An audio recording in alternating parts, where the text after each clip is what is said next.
नमस्कार, आपण पाहताय महाराष्ट्र संध्या न्यूज चॅनेल आवाज महाराष्ट्राचा।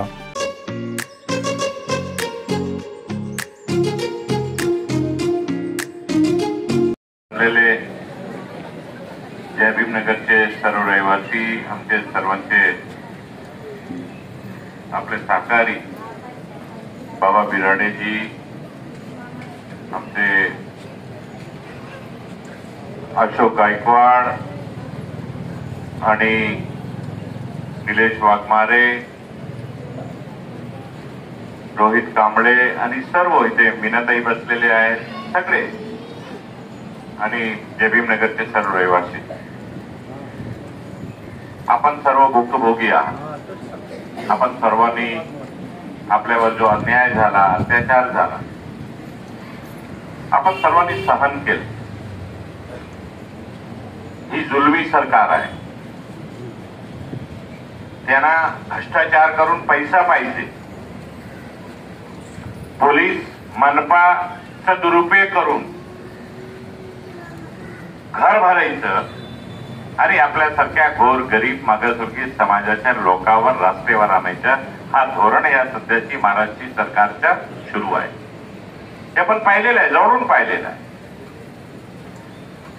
आपला महाराष्ट्र राज्य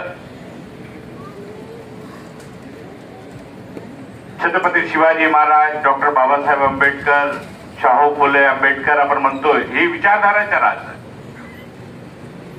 ज्या महापुरुषांनी या देशाला संविधान दिलं, डॉक्टर बाबासाहेब आंबेडकर, त्यांच्या राज्य, त्यांच्या गृह राज्य, आणि ह्या राज्यामध्ये जर दिन दहाडे अशा होत असते, गेल्या 25-30 वर्षापासून आपणच म्हणलं की 25-30 वर्षापासून सगळे राहत आहेत तिथे, 2-2, 3-3, तिसरी पिढी राहत आहेत तिथे,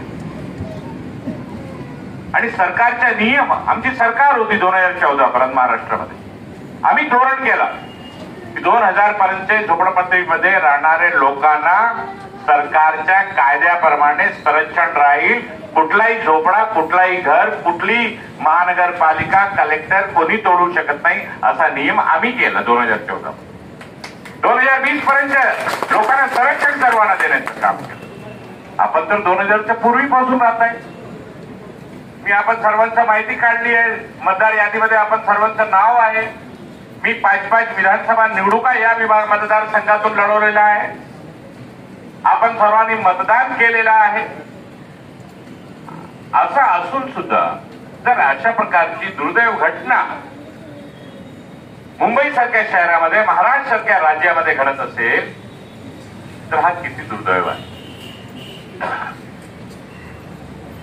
आपण बघितलं की गेल्या 6 तारीख ज्या दिवशी ही घटना घडली, मला फोन आला तिकडच्या आमच्या सहकार्यांचा, मी ताबडतोब तिथे आलो, अधिकाऱ्यांशी भांडलो, महानगरपालिकाच्या अधिकाऱ्यांना जा विचारला की कुठल्या आधारावर, कुठल्या कायद्याप्रमाणे तुम्ही या लोकांच्या, गोरगरीब लोकांच्या घर दुरुस्त करत आहे, कसा यांच्या घरावर तुम्ही बुलडोजर चालवत आहात। मी आतमध्ये येण्याचा प्रयत्न केला, मला बाहेर अडवण्याचं काम केलं पोलिसांनी। सगळेच नाकेबंदी करून टाकली होती आजूबाजूला, चारो बाजूला, आणि तिथे कोणाला जाण्याची परवानगी पोलीस देत नव्हती। पोलिसांना मी विचारला की काय 144 लागलाय का, तुम्ही कशा आम्हाला थांबवू शकताय, असे अनेक प्रश्न, अनेक वादविवाद तिथे त्यावेळी ते झाले। त्याच्यानंतर तुम्हाला सर्वांना, अनेक लोकांना पोलिसांनी तुमच्या सांगण्यानुसार खोटे गुन्हा दाखल केला। जे घरामध्ये होते त्यांना घरातून काढून तुम्ही दगडफेक केला म्हणून तुमचा फोटो कॅमेरामध्ये आलेला आहे असं नाव खोटे सांगून जाऊन गुन्हा दाखल केला। लाठीचार्ज करून मारहाण केली, तुमचा मेडिकल सुद्धा करून घेतला नाही। जेव्हा ही माहिती मला मिळाली, मी वकिलाला पाठवला अंधेरी कोर्टाला, आणि आमचे हे सगळे सहकारी बसले आहेत, हे सगळे होते तिथे, आणि आमच्या वकिलांनी तिथे सांगितलं की साहेब, या सर्व गोरगरीब लोकांवर अशा प्रकारचा अन्याय झाला आहे, यांना मारहाण झालेली आहे, तर तुमचा रिमांड संपल्यानंतर परत कोर्टाने सांगितलं त्यांना परत बोलवा। बरोबर आहे, परत बोलवला, तुम्हाला विचारलं जज साहेबांनी, मजिस्ट्रेट साहेबांनी, तुमच्या सर्वांशी विचारलं की तुम्हाला यांनी मारलाय, मारहाण झाली आहे, तुम्ही म्हणले हो, तर त्यावेळी मजिस्ट्रेट साहेबांनी निर्णय दिला की पवई पोलीस स्टेशनच्या अधिकाऱ्यांना बाजूला सारा, दुसऱ्या पोलीस स्टेशनच्या अधिकारीच्या ताब्यात यांना द्या आणि पहिला कूपर हॉस्पिटलमध्ये घेऊन जाऊन सगळ्यांचा मेडिकल करा. बरोबर आहे? तुम्हाला घेऊन गेले, आमचे वाघवारे तिथे पोहोचले होते, त्या सगळ्या निगराणी करण्यासाठी ह्या सगळे गेले होते, गायकवाड वगैरे सगळे जाऊन आले, तिथे उपस्थित होते. तुम्हाला सगळं रात्री आणले, रात्री 12 वाजेपर्यंत तुमचा मेडिकल झाला सर्वांचा. मी फोनवर संपर्क होतो दूरध्वनीवर, आता काय चाललाय, आता काय चाललाय, आता काय चाललाय, आणि वेगवेगळ्या पवई पोलीस ठाण्याच्या ज्यांच्यावर आरोप आहे, ज्यांनी खोटा गुन्हा दाखल केला आपण सर्वांवर, मारहाण केलं, लहान लहान मुलावर मारहाण केला. तर मी व्हिडिओ पाहिलेला आहे, घरामध्ये दार उघडून तोडून घरामध्ये जाऊन मारहाण केलेला आहे. आणि पोलिसांच्या सोबत बाहेरचे सिव्हिल गुंड सुद्धा काही होते सिव्हिल कपड्यामध्ये, अशा सुद्धा त्याच्यामध्ये दिसतोय. तुम्ही अनेक लोकांनी माझ्याकडे तक्रार तशी केलेली आहे. तर ही घटना घडल्यानंतर सतत आपण ह्याच्यामध्ये आहोत. आम्हाला सुद्धा वाटतं की या देशामध्ये आणि या राज्यामध्ये कायद्याचा राज राहावा म्हणून कायद्याने सर्वांना अधिकार दिलेला आहे. मोठा बिल्डर असेल, मोठा मंत्री असेल, आमदार असेल, त्याला नियम कायदा हातात धरून, पोलीस असेल, मनपा अधिकारी असतील, त्याला काय कायदा हातात घेण्याचा अधिकार आहे का? नियमबाह्य कारवाई करण्याचा अधिकार आहे का? हाच आमचा प्रश्न आहे. असे जे लोक या प्रकरणामध्ये संमिलित आहेत त्यांच्यावर SC ST कायद्याप्रमाणे, एट्रोसिटी 1 प्रमाणे सर्वांवर गुन्हा दाखल झाला पाहिजे. सगळ्यांनी शिक्षा झाली पाहिजे. ही आज एक घटना घडली जय भीमनगरमध्ये, परत या मुंबई आणि महाराष्ट्र राज्यामध्ये अशी प्रकारची घटना घडवण्याची हिंमत कुठल्याही अधिकाऱ्याची झाली नाही पाहिजे, हा मताचा नसीब खान आहे. ही आमची भूमिका आहे. म्हणून आम्ही रात्रदिवस तुमच्यासाठी लढतोय, भांडतोय. हायकोर्टात आपण गेलेलो आहात. काल 2 दिवसापासून महाराष्ट्र विधानसभाचे अधिवेशन सुरू झाल्यानंतर महाराष्ट्र प्रदेश काँग्रेसचे अध्यक्ष नाना पटोलेजी असतील किंवा महाराष्ट्राचे विरोधी पक्षाचे नेते आमचे विजय वडेट्टीवार असतील, आम्ही सर्वांनी चर्चा केली. मी सर्वांना टिप्पणी तयार करून दिली. जी घटना घडलेली आहे, सिलसिलेवार घटना जे घडलेली आहे तुमच्यासोबत, ती सगळी माहिती दिली. आणि आज सकाळी स्थगन प्रस्तावच्या माध्यमातून नाना पटोले साहेबांनी आणि विजय वडेट्टीवारनी महाराष्ट्राच्या मुख्यमंत्र्यांना विधानसभामध्ये जाम विचारण्याचं काम केलेलं आहे. विचारलाय की नाही केलाय? बघितलंय ना? हा कायद्याचा राज आहे की नाही? हे काँग्रेसचे लोक करू शकतात, हे दलाल लोक करू शकत नाही. बाकी हे दलाल लोक आहेत, घर घेत आहेत, प्लेट घेत आहेत. मला कोणीतरी आणून दाखवलेला आहे कागद की ते आमदारांनी तिथे फ्लेट घेतलेला आहे.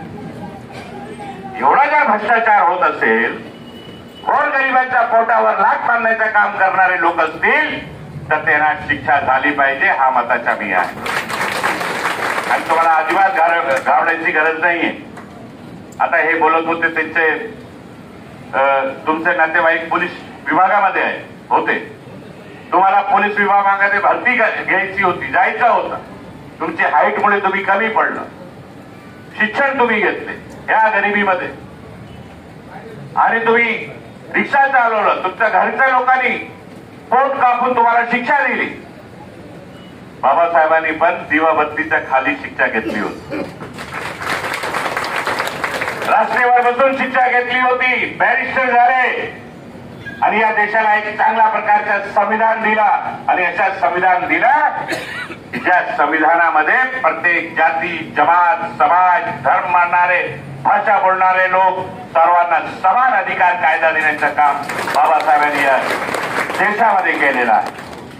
आणि त्यांच्या अन्वयावर अशा प्रकारचा हल्ला, हा हल्लाच म्हणणार आपण, हल्लाच झालेला आहे.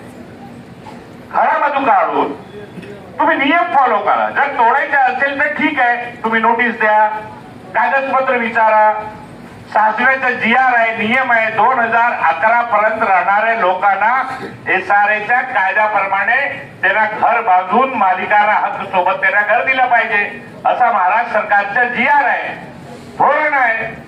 तर तुम्ही तर 2011 काय 2000च्या पूर्वीपासून राहताय. तुम्हाला तिथे घर दिलं असतं बाजूला 1-2 बिल्डिंग बांधून, तर काय बिघडलं असतं? किंवा जे सरकारच्या लोकांनी मदत केली त्या बिल्डरला मदत करण्यासाठी ही मनपा आणि पोलीस अधिकाऱ्यांचा दुरुपयोग करण्यात आला, अशावर कारवाई झाली पाहिजे की नाही झाली पाहिजे. म्हणून आमची भूमिका आहे. आज मागणी आमच्या दोन्ही नेत्यांनी विधानसभामध्ये आणि सर्व काँग्रेसचे आमदार उभे राहून सगळ्यांनी आवाज बुलंद करून सांगितलं की जय भीमनगरच्या लोकांवर जे अन्याय करणारे पोलीस अधिकारी असतील किंवा मनपा अधिकारी किंवा बिल्डर सर्वांवर कारवाई झाली पाहिजे. आणि जोपर्यंत हा विषय पुनर्वसनाचा होत नाही, संपत नाही, तोपर्यंत रहिवाशांना या पावसाळ्यामध्ये राहण्याचा जीवनाचा अधिकार मिळाला पाहिजे, त्यांना निवारा मिळाला पाहिजे, ही सुद्धा मागणी आज झाली. ते लाईव्ह व्हिडिओ आपण सगळे बघितला असाल. आणि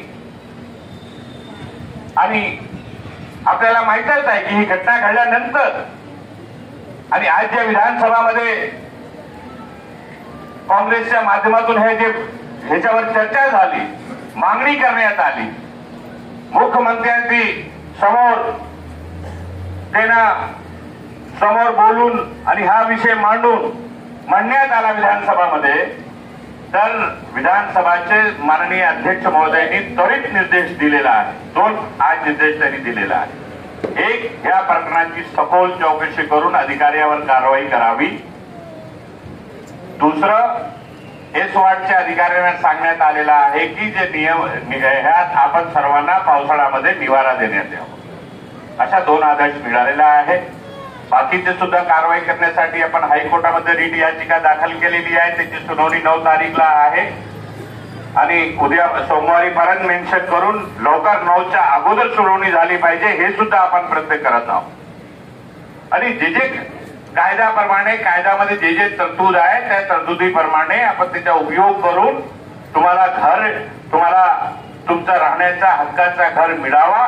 आणि जे दोषी अधिकारी आहेत, मनपाचे असतील, पोलीसचे असतील, बिल्डर असतील, बिल्डरचे लोक असतील, जे लोक ह्याच्यामध्ये आहेत, भागीदार आहेत, सर्वांना शिक्षा झाली पाहिजे, ही भूमिका आपण सर्वांनी ठरवून घेतली. आणि आणखी एक गोष्ट तुम्हाला सांगतो की येणाऱ्या काळामध्ये आणखी सुद्धा ह्या तुमचा विषय मोठ्या स्तरावर उचलण्याची तयारी आम्ही केलेली आहे. हा विषय असा सोडणार नाही आम्ही. हा किरकोळ विषय नाहीये. 600 परिवाराचा प्रश्न आहे आणि कायद्याचा प्रश्न आहे. ज्याप्रमाणे या राज्यामध्ये कायदा धाब्यावर ठेवून आपण सर्वांवर अन्याय करण्यात आलाय, बुलडोजर चालवण्यात आलेला आहे, मारहाण करण्यात आलेला आहे, हा दुर्दैव घटना. हा घटना आपण करू शकतो. नमस्कार, आपण पाहताय महाराष्ट्र संध्या न्यूज चॅनेल आवाज महाराष्ट्राचा.